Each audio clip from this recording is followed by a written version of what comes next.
gì nữa mà sao giờ một điện nữa mình xây là cái điện làm một thì khác mình xây nữa một tôi gì đấy nữa mình nhắc sọt sọt rồi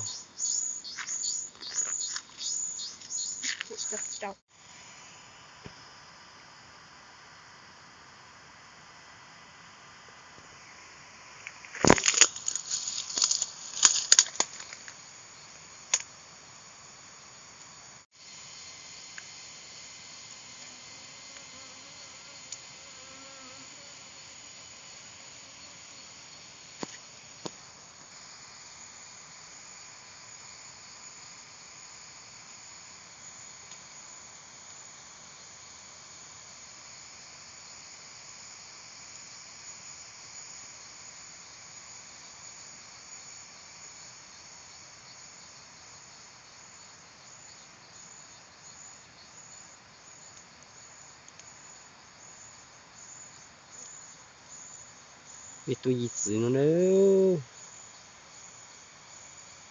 tôi chạy dòng nó nữa như số chỉ vô hay dịch tăng này nữa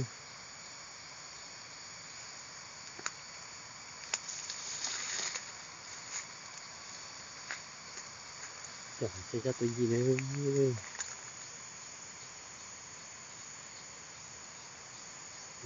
nữa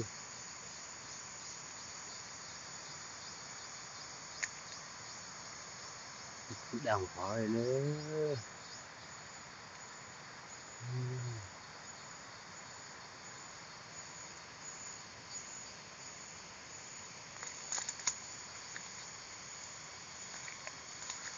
tôi nó nữa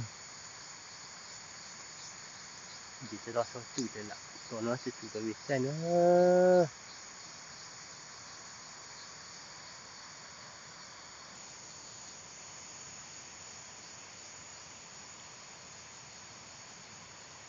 có chùa chụp chụp thời là nó mình ở sau nữa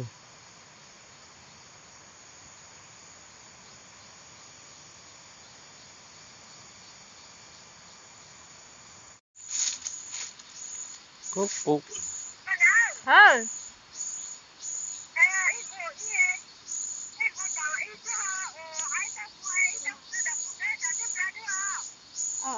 thì chỗ một đi á.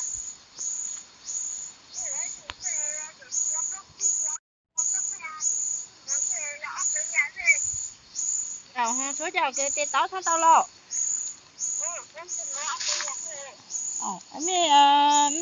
Em đi nha nè.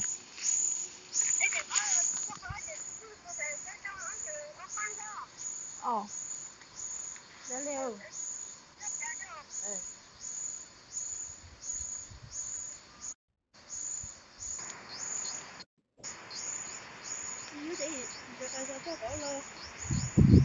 nó bỏ điếc một thì một chết à cái thằng đi à tiêu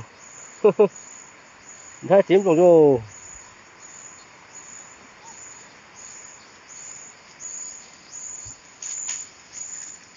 đâu ta ta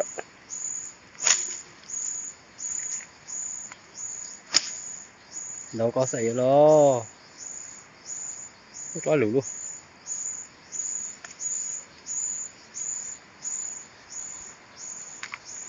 ô bị tôi dịu nó nữa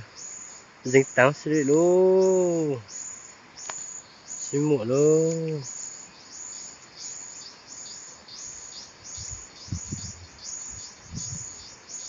các con nhìn luôn rồi